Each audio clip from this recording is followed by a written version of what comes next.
Welcome to Narrative Strokes. You've heard the story of the cursed shoes, right? Where a girl receives a special pair of shoes that possesses the wearer's feet and forces them to dance forever. Of course, it's just a fairy tale. There's no way there could actually be a pair of haunted ballet shoes out there, right? I once believed that too. I had a friend named Genevieve, and she was an amazing ballet dancer. She even looked like a dancer. Long black hair, bright blue eyes, and long, thin legs. She was a really nice girl too. Never could say no. I was always the one to stick up for her. Anyway, she had a really big recital the next day, and she was a huge procrastinator. Of course, she waited until the very last minute to get an outfit. So me, being an amazing friend, took her to go shopping. She said she'd reward me with a movie of my choice. Well, we were walking and Jenny spotted what she deemed the perfect pair of shoes. But I wasn't so sure. Don't get me wrong, the shoes were beautiful. The shoes themselves were red with sparkles, and the straps you tie them up with were red silk. The shoes were fine. It was the place they were being sold at that I didn't like. The shop looked like one of those places you'd get a really convincing seance at. You know, those weird meetings where people try to talk to ghosts. The walls were purple with weird black markings, and the floor was a dark orange color. There were all sorts of books and knickknacks and gadgets and such. The window display had different pieces of freaky-looking jewelry. The shoes were sitting next to a ring that supposedly turned your thumb green or something. Jenny was getting kind of freaked out by the store, so we picked up the shoes and hurried over to the front desk. It took a while for somebody to actually appear behind the counter, but the lady looked intimidating enough for me not to complain. She had long, tangled, bleach blonde hair and a sharp, pointed face. Her gown was a royal purple robe that contrasted greatly with the bright green lace across her eyes. She grinned wickedly when she saw us. "Why, hello there, dearies. What is it you would like from my fine little shop?" Her sharp teeth gleamed in the low light. "We would like to purchase these shoes," I said, as Jenny was obviously too scared to speak. She cackled, a horrible, witchy-sounding laugh. "That would be $25, sweetie." $25 for a pair of stinking shoes?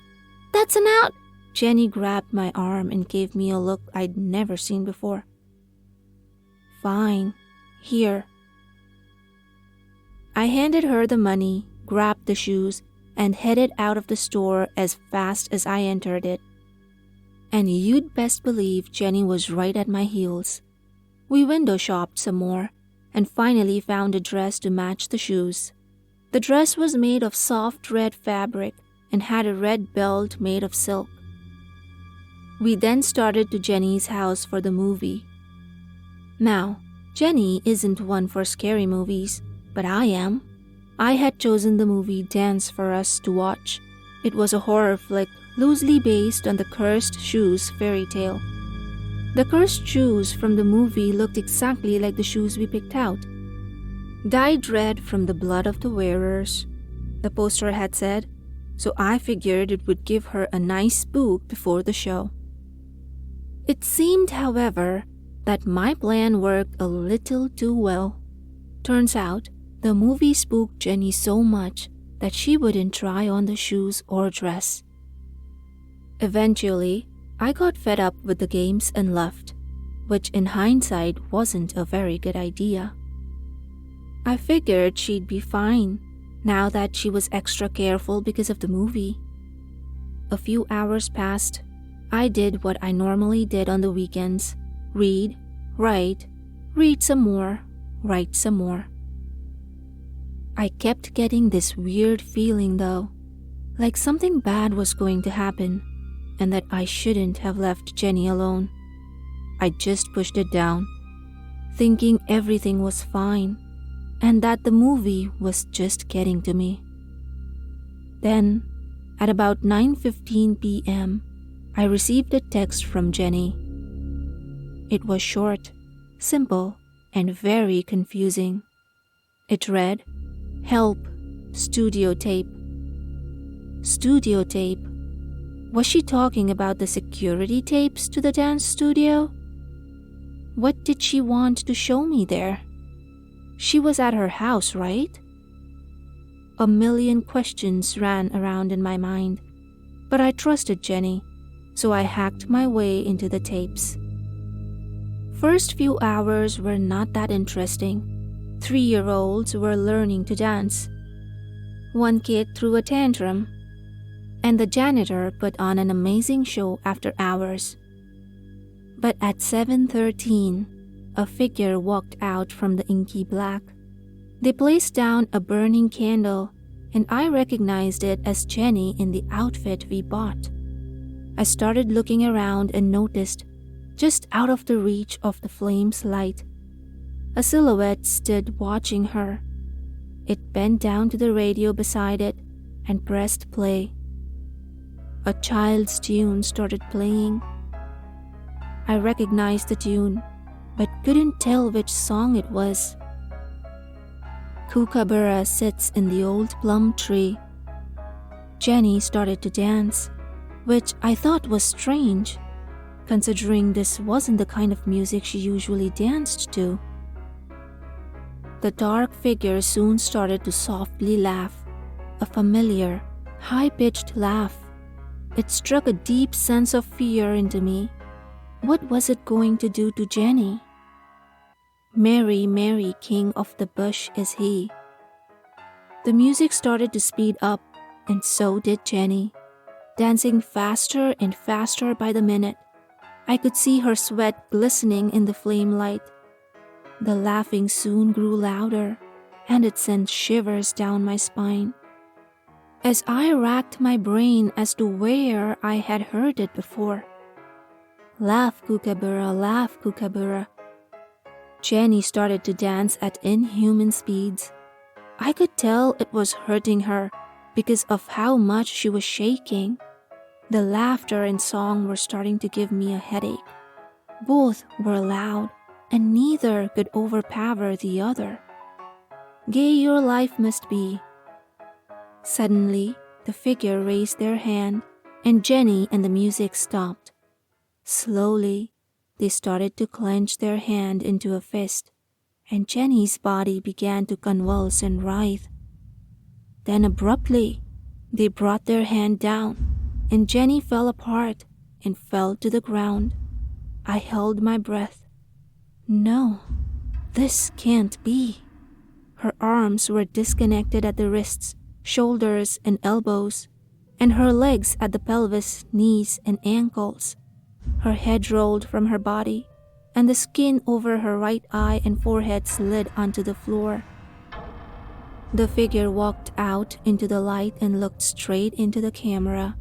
I realized in horror that this was the old lady that sold us the shoes. The only thing that was different about her was that her bright green lace was gone, revealing 2 glowing purple eyes. She grinned wickedly and held up Jenny's pink phone. I quickly closed the laptop and got out my phone to call the police. I jumped into my car and drove to the studio.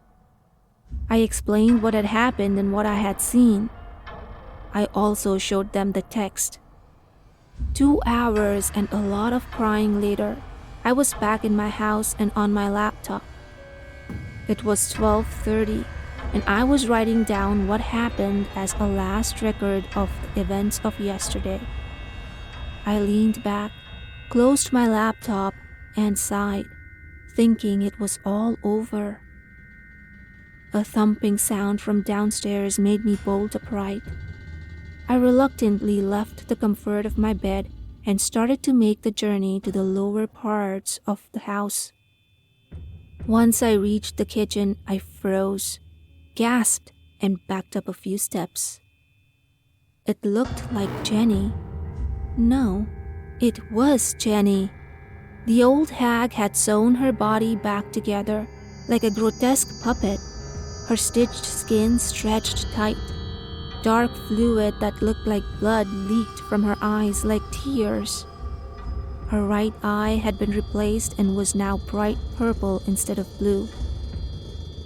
The doll, the Jenny doll, turned its head and looked straight at me, to which I made a horrified squeaking sound and ran right back up the stairs and back to my bedroom, where I then locked the door and pushed my desk in front of it to block the doll's path. Thump, thump, thump. I heard as the doll came up the stairs. Those stupid shoes must have given the dang thing super strength, 'cause it moved all that with a single push. I backed up against the wall, the doll slowly closing in on me. I quickly grabbed my phone out my pajama pocket and dialed 911 once more. I closed my eyes and braced myself, realizing I was going to be killed by my former best friend's corpse. I heard a snap, felt a killer pain in my neck, and screamed bloody murder. On July 30, 2015, a series of murders began, committed by the killer authorities are calling the Broken Doll. It is now December 17, and there have been over 200 reported victims, and counting. All of the victims were found with every bone in their bodies broken, starting with the neck. Their throats were also slit, and the words "dance doll" were scrawled again and again on the walls in blood. The search for this mysterious serial killer continues. Thank you for listening to today's story. If you enjoyed it, then comment down below and let me know what you think. I'll see you next time with another story. Until then, keep smiling and don't forget to like and subscribe.